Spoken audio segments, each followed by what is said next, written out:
Hola, bienvenidos al taller 1 del curso Principios de Arduino del programa Cuerpo de Solidaridad Informática, CSI. Mi nombre es Daniel Abadi y en este taller vamos a aprender los fundamentos de la electricidad y la electrónica. Todo lo que veremos más adelante en Arduino, luces, sensores, motores y robots funciona gracias a estos conceptos. No necesitas conocimientos previos, vamos a construir las ideas desde cero paso a paso.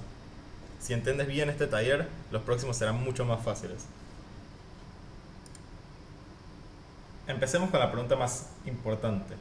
¿Qué es la electricidad?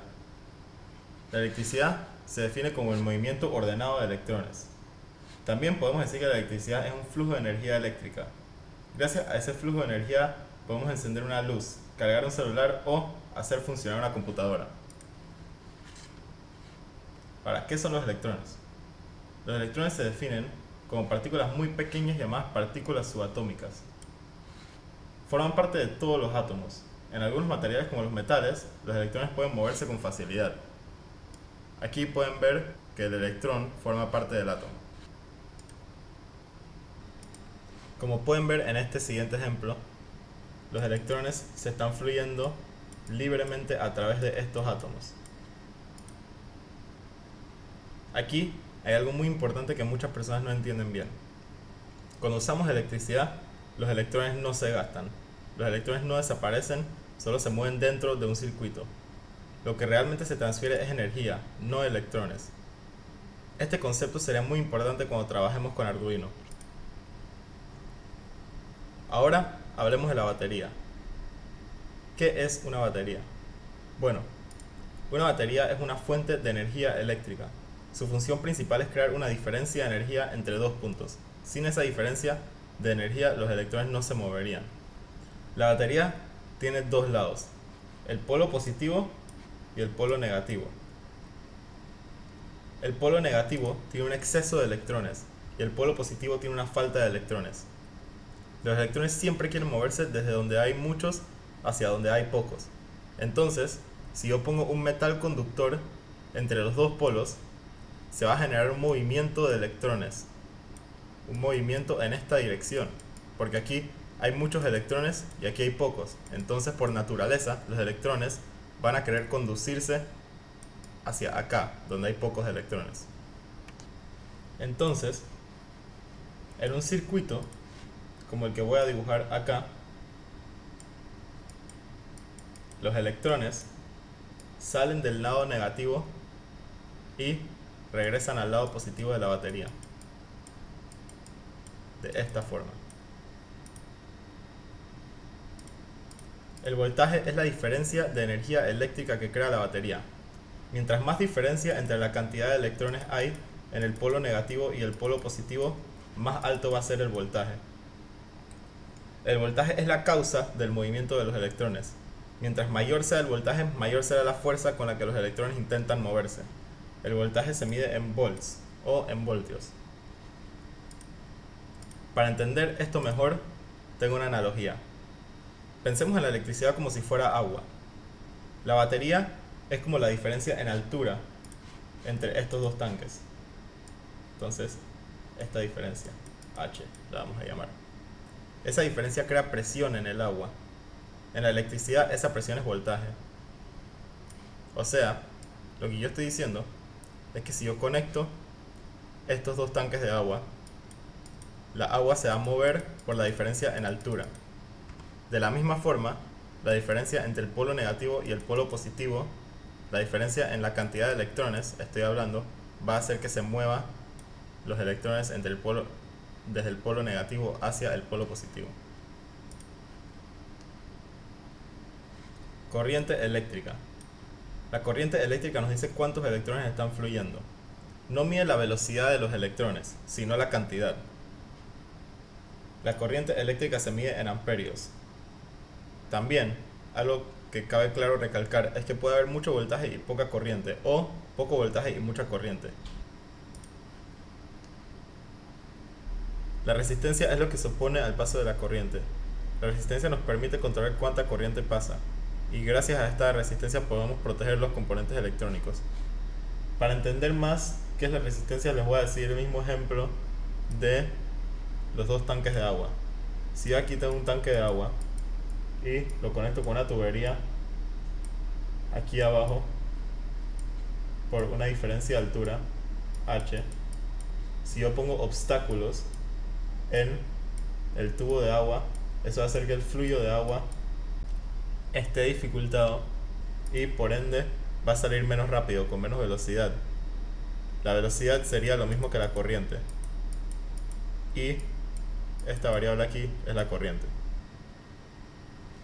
Voltaje, corriente y resistencia están relacionadas por la ley de Ohm. No es para memorizarse ahora esta ley, es para entender que cambiar uno de estos valores afecta a los otros. Aquí pueden ver que voltaje es igual a la corriente y es la variable para la corriente por la resistencia. Ahorita, ¿qué es un circuito? Un circuito eléctrico es un camino cerrado. La electricidad siempre necesita regresar a su punto de origen. Si el camino se rompe, la corriente se detiene. Entonces, si sale por acá los electrones, si yo acá rompo el metal, no va a haber más corriente, ya que no va a poder regresar al polo positivo, que es lo que está creando la diferencia en voltaje y lo que está haciendo que la corriente fluya a través del cable. Existen dos formas básicas de conectar circuitos: en serie y en paralelo.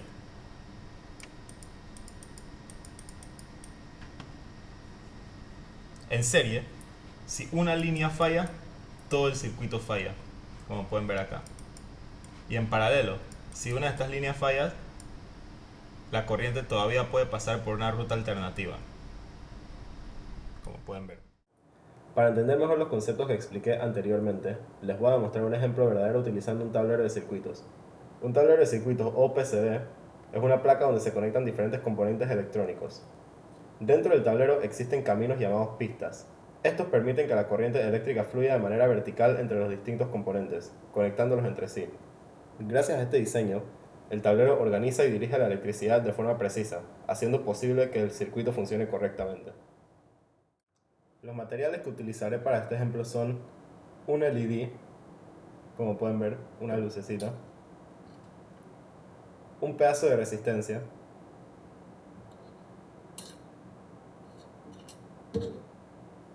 obviamente la tabla de circuitos, un cable de poder y otro cable de ground para establecer el circuito.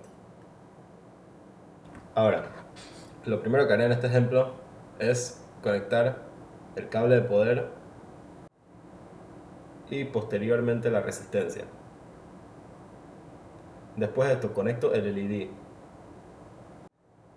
y finalmente conecto el ground para así completar un circuito. Para que puedan visualizar mejor este ejemplo, les preparé el mismo circuito en una simulación. El primer cable rojo se conecta a un pin y después el segundo cable rojo se conecta a otro pin. El segundo cable sería el cable de ground y el primer cable sería el cable de poder. Después agarro una resistencia y la conecto entre el cable rojo y el cable negro. Después van a ver por qué esto se utiliza.